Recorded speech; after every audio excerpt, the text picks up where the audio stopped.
సాయి కుమార్ నటించిన చౌకీదార్ సినిమా నుంచి నాన్న అనే ఎమోషనల్ సాంగ్ విడుదలైంది. ఈ పాటలో తండ్రి ప్రేమ, త్యాగాలు ప్రతిబింబించాయి. సంతోష్ వెంకీ రచించి, విజయ్ ప్రకాష్ ఆలపించిన ఈ పాట సచిన్ బస్రూర్ సంగీత దర్శకత్వంలో రూపుదిద్దుకుంది. నటుడు సాయి కుమార్ కీలక పాత్రలో నటిస్తున్న సినిమా చౌకీదార్. తెలుగు, కన్నడ భాషల్లో తీస్తున్న ఈ చిత్రంలో పృథ్వీ అంబర్, ధన్యా రమ్యకుమార్ జంటగా నటిస్తున్నారు. డాక్టర్. కల్లహల్లి చంద్రశేఖర్ ఈ మూవీ నిర్మిస్తుండగా, చంద్రశేఖర్ బండియప్ప దర్శకుడు. తాజాగా ఈ చిత్రానికి సంబంధించిన ఓ ఎమోషనల్ సాంగ్ను రిలీజ్ చేశారు. నాన్న గొప్పదనం చాటి చెప్పేలా గుండెను పిండేసేలా ఓ చక్కటి బాణీని అందించారు.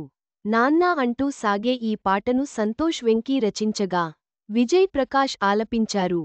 సచిన్ బస్రూర్ అందించిన బాణీ అయితే ప్రతి ఒక్కరినీ కదిలించేలా ఉంది. తండ్రి త్యాగాల్ని, మోసే బాధ్యతల్ని చూపించే ప్రేమను చాటేలా పాటను రచించారు. లిరికల్ వీడియో చూస్తుంటే సాయి కుమార్ తండ్రిగా మరోసారి ప్రేక్షకుల్ని ఆకట్టుకోవడం గ్యారంటీ అనిపిస్తుంది. త్వరలో ఈ చిత్రానికి సంబంధించిన విడుదల తేదీని ప్రకటించనున్నారు. తండ్రి, కుమారుడి బంధాన్ని చక్కగా చూపించే ఈ పాట ప్రేక్షకులను ఎంతగానో ఆకట్టుకుంటుందని భావిస్తున్నారు. చిత్రం విడుదల తేదీ త్వరలోనే వెల్లడి కానుంది.